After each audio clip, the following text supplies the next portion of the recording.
Hello மக்களே, welcome to Delhi Talks SS Music. என்னோட video பார்த்துட்டு நிறைய பேர் வந்து வீடியோ பார்க்கறதுக்கு முன்னாடியே நம்மளுடைய கமெண்ட் செக்ஷன்லேயே நிறைய கமெண்ட்ஸ்லாம் பண்ணியிருந்தீங்க. அதில் வந்து ரொம்ப நெகட்டிவாக தான் கமெண்ட் பண்ணியிருந்தீங்க. ஸோ அப்படி என்னதான் இருக்குது அப்படின்னு பார்க்கறதுக்கு தான் போனேன்.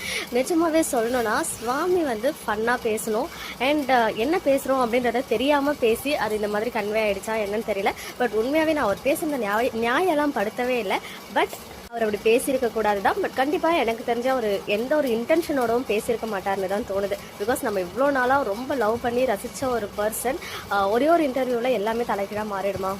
பட் என்னதான் வந்து விஜய் அந்த மாதிரி பேசினாலும் நம்ம எல்பி வந்து ரொம்ப மெச்சூர்டாக ஹேண்டில் பண்ணாங்க. அவங்க வந்து வெளிப்படையாக அதை வந்து எப்படி சொல்கிறது, ஸ்மைல் பண்ணியே எல்லாத்தையும் வந்து கவர் பண்ணிட்டாங்க அப்படின்னு தான் சொல்லுவேன். பட் உண்மையாகவே சொல்லணும், நான் வந்து சுவாமி சொன்னதை நியாயம்லாம் படுத்தலை.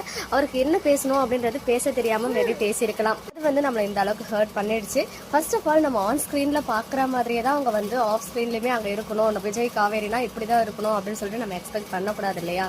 எனக்கு தெரிஞ்ச ஒரு மாதிரி ஃபன் மூட்லேயே பேசிக்கிட்டே இருந்ததுனால என்ன பேசுகிறோன்னு தெரியாமல் பேசிட்டு இருப்பாரு அப்படின்னு தான் எனக்கு தோணுது.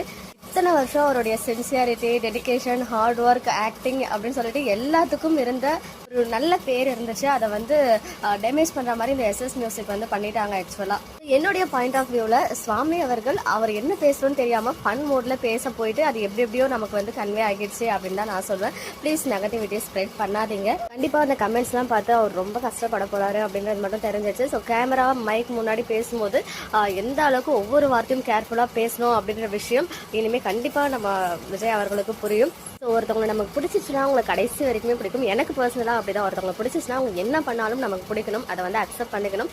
ஓகே, இந்த முறை வந்து அவர் தெரியாமல் அந்த மாதிரி வார்த்தைகளை விட்டுட்டாரு.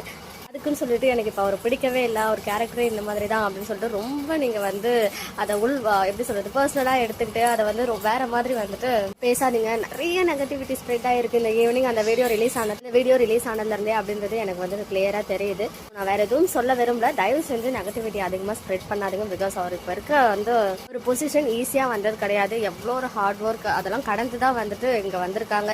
ஒரு ஜாலியாக பேச போய் அது வேற மாதிரி ஆயிடுச்சுன்னு தான் எனக்கு தோணுது. ஆனால் எஸ்எஸ் மியூசிக் நல்லா பண்ணி விட்டுட்டாங்க. நேற்றுக்கு கொடுத்த கேப்ஷனு, இன்னைக்கு கொடுத்த கேப்ஷன் சொல்லி நல்லா பண்ணுறாங்க.